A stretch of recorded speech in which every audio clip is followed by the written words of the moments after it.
Hello, and welcome to the archives. Uh, this week, I thought I would start.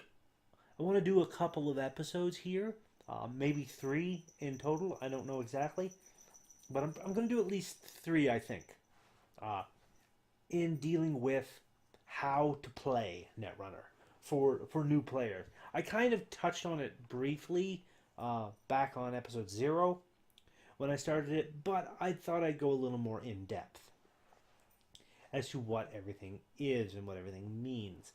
Uh, and to start things off, I thought it would be best to take a look at all of the different cards and basically explain what everything on each card means.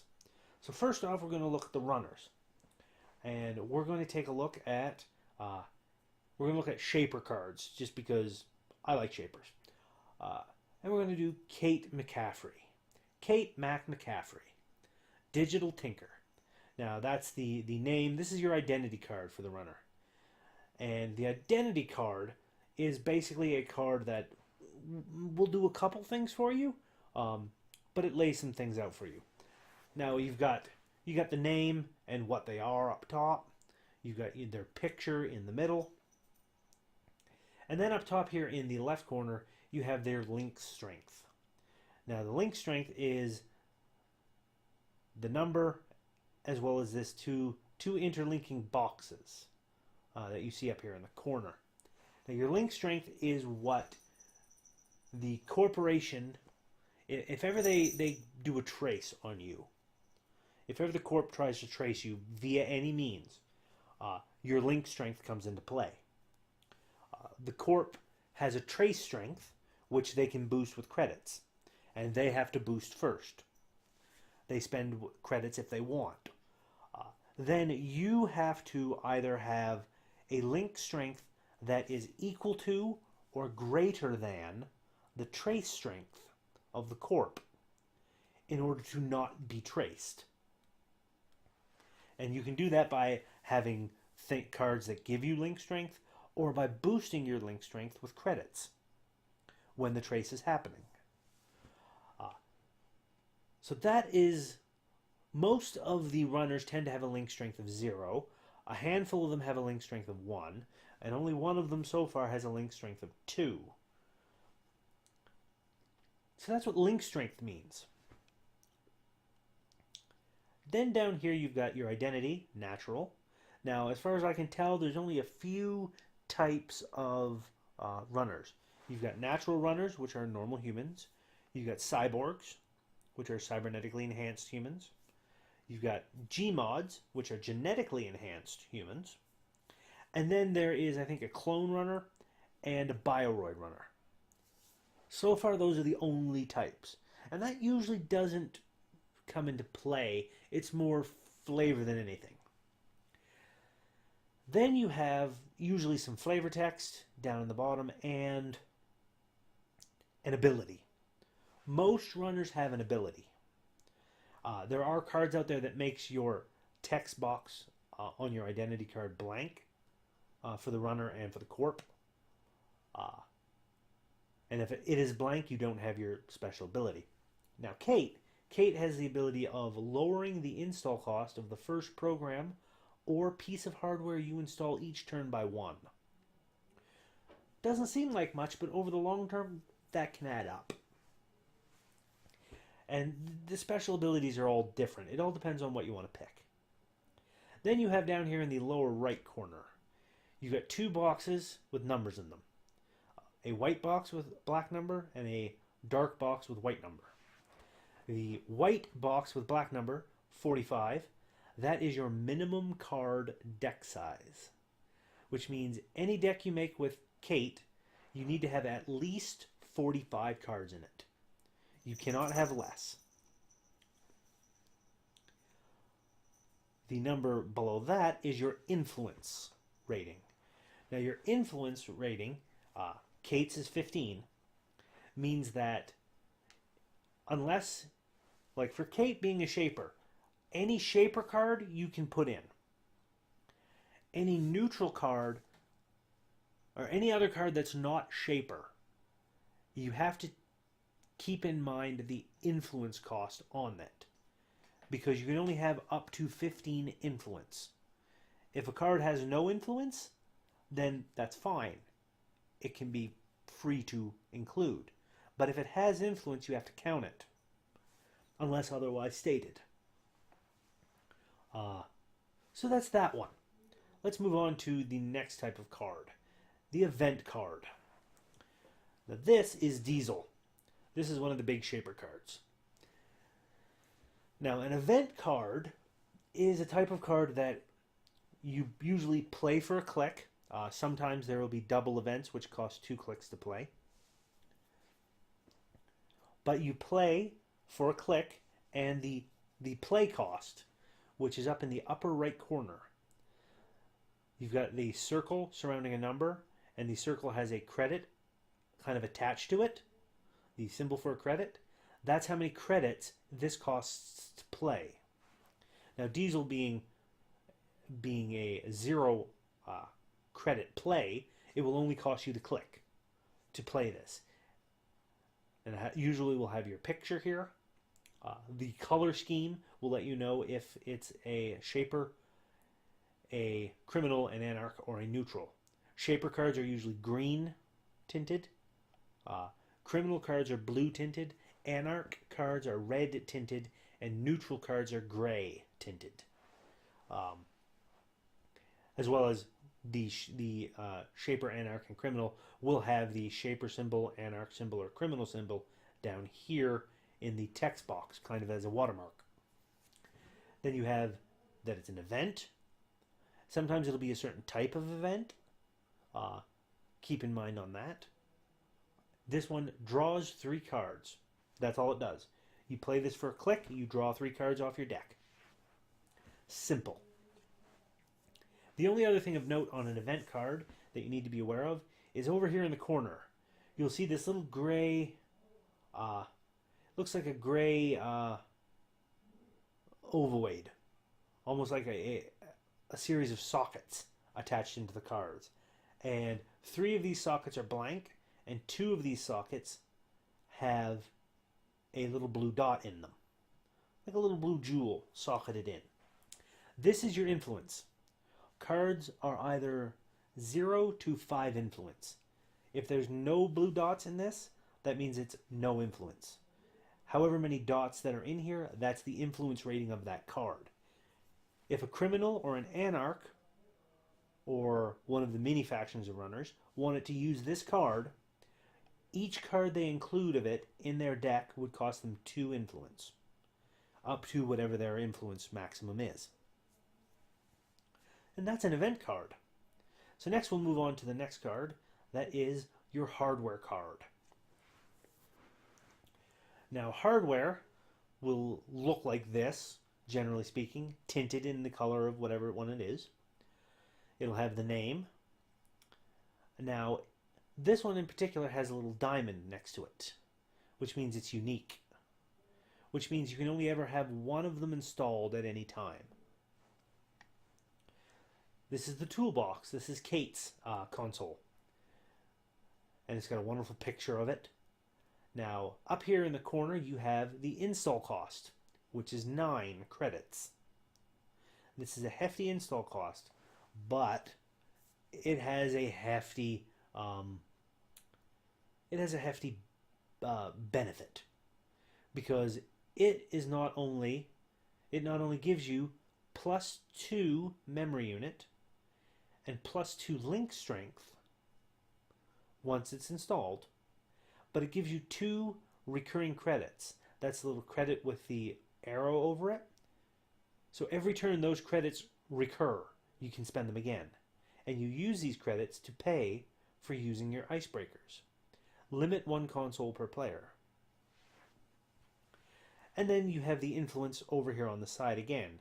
2 influence for this card, if you're not a shaper.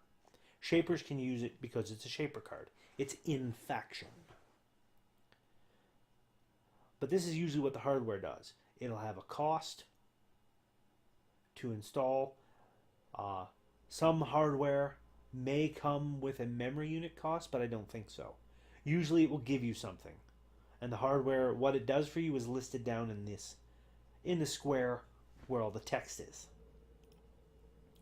Next, we'll move on to a program. Now this is another Shaper program because, as I said, I'm doing Shaper stuff. This is Gordian Blade. Now you've got the symbol or the image of what it does. You have an install cost of 4 credits up here in the corner, but you also have this little chip, microchip, SD chip with a 1 inside it. That is your memory unit cost.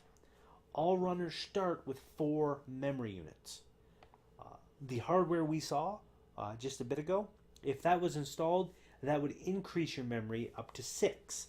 So you could have up to 6 memory units that you could fill with programs. This costs you 1.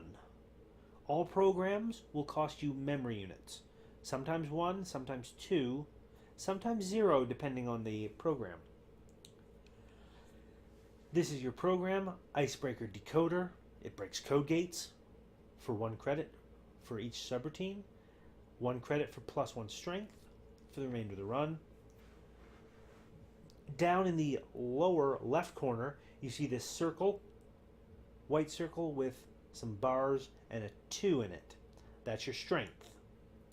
Which means normally, without boosting the strength with credits or any other means, Gordian Blade can attack and break subroutines on any ice, any code breaking ice or code gate ice of a strength of 2, 1, or 0. So you don't need to increase the strength to get through that. This is +1 strength for the remainder of this run, which is always good. And then over here you see the influence symbol again, the oblong with the dots in it. This one has 3 blue dots, so this is worth 3 influence. And we'll move on to the last type of card for the runner. I believe it's the last type, the resources.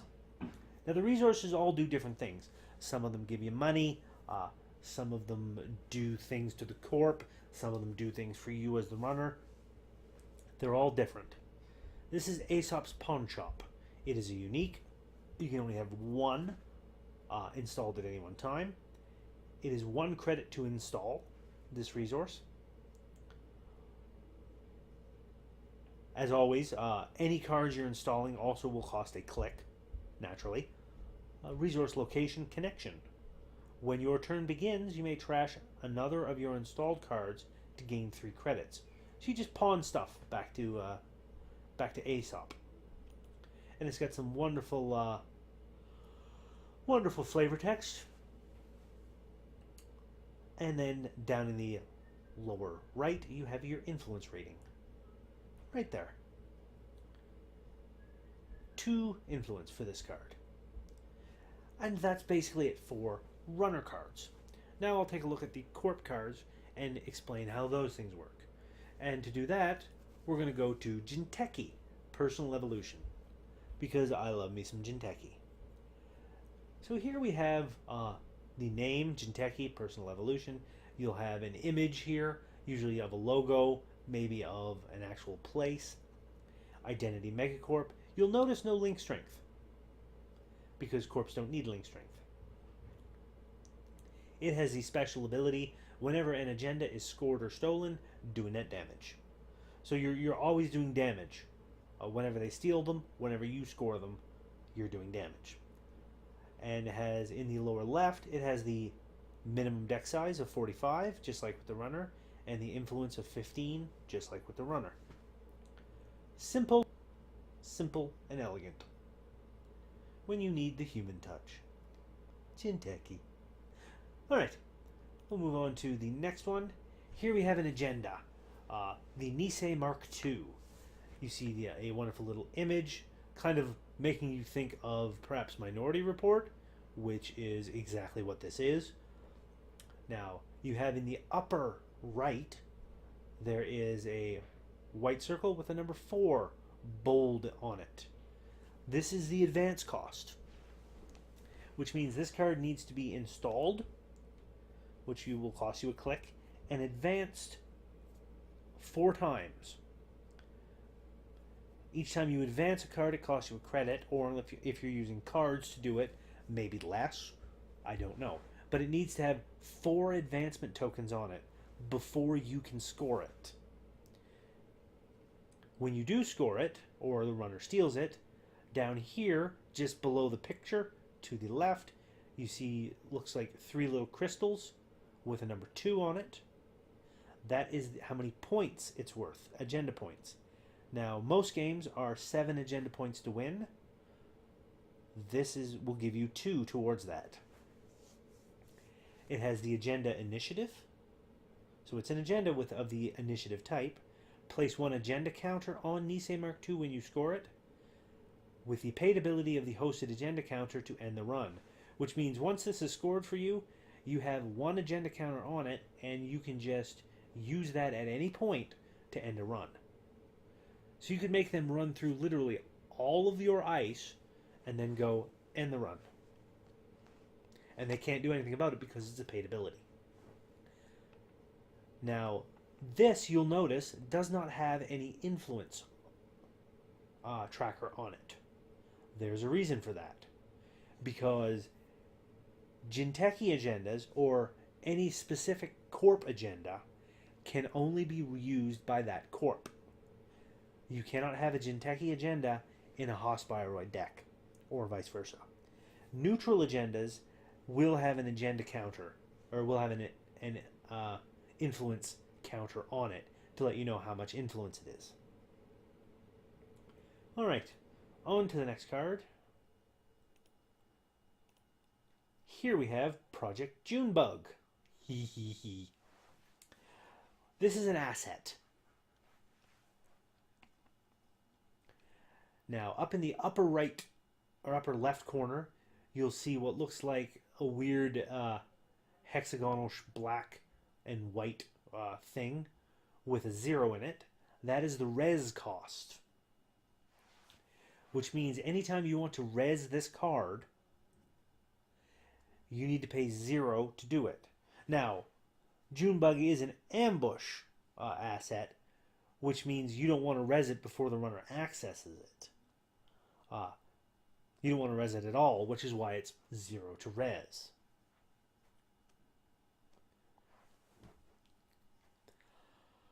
Project Junebug can be advanced. So you advance it like an agenda. If you pay 1 credit when the runner accesses Project Junebug, do 2 net damage for each advancement token on Project Junebug. Which means you get that installed, you advance that twice, 3 times. If you can pay a credit when they access it, you do 6 net damage if you have 3 advancement tokens on it. The more advancement tokens, the more damage you do. Now, this one also has a little trash can down here with a 0 on it. That's the trash cost. Which means if the runner is accessing this card, after anything's resolved, they have to pay the trash cost if they want to trash it and get rid of it. And then down in the lower right, you see the Jinteki symbol and another oblong, oval shape with 5 dots, 5 spaces, and one of them is lit up. That is the influence cost. So if anyone other than Jinteki wanted to use this, they'd have to pay 1 influence for each one of these cards. Not a big influence. It gets splashed around a lot. So that's your asset. And your upgrade was coming later. I was just checking to see if I had an upgrade in here. I do. So we'll move on to the next. Here we have Neural EMP and Operation. Now it has the play cost up in the corner of 2 credits. It has the text box saying what it does. You can play only if the runner made a run, do a net damage. And it has the influence rating of 2 down here at the bottom. Simple, direct, and to the point. Here we have, we'll move on to the next. Here we have a piece of ice, the Neural Katana. Now, up in the right corner, or upper left corner, You see the weird black and whitish gray hexagonal thing going on up here with a 4 in it. That's the res cost of the ice. Has the name of the ice, Neurokatana. It has the subroutines, what it does when the runner encounters it, which is do 3 net damage, if they can't break the subroutine. It has what type of ice it is, a Sentry AP, which is important for the runner to keep an eye on. Down here you have this blue bubble, which looks similar to the strength bubble on programs. That's the strength of your ice. It's a 3. And then over on the other side, you have the influence tracker, which is reading 2. 2 of the 5 dots are lit up, so that's 2 influence for this card. These are usually played sideways, which is why the art is kind of facing sideways and the strength is facing sideways if you're looking at it this way. Alright, on to the next and the last card. We have your upgrades. This is Akitaro Watanabe. It has a little symbol in front of it, which means only one can be active at any one time. He is a Sysop, unorthodox upgrade. 1 res, as you can see up at the top left corner, that's your res cost of 1. So you have to have that resed first before it can become active. And once he's active, he lowers the res cost of ice, protecting the server by 2. It has a trash cost of 3 down here in the corner, as you can see, and an influence cost over here of 2. Now, upgrades are different from assets because upgrades can be, you can have as many upgrades as you want in a server, but you can only have 1 asset or 1 agenda in a server unless otherwise stated by an upgrade. And the upgrades can be either sysops or they can be regions. You can only have 1 region upgrade in a server. But that is basically how the cards are laid out, with the important things noted. So thank you for joining me for this little exploration of the cards and what all the little dots and stuff mean, and what the things mean on the cards. Next episode I'm going to do of the archives, I will be talking about how to play, what your turn structure is, and so on. And that I will do for, I think, just the runner in the next episode, and then I'll do another episode of the Corp. So thank you. Thank you so much for watching. If you like what I'm doing, please give that like button a tap. Give that subscribe button a tap as well if you haven't already, so you can be kept apprised of when I do new videos. And throw a comment in the comment section. Do you like Netrunner? What other shows would you like to see me do with Netrunner? What other discussions would you like me to do? Please give me some ideas. I'd love to get a discussion going with some people. And until next time, my friends, remember, keep running.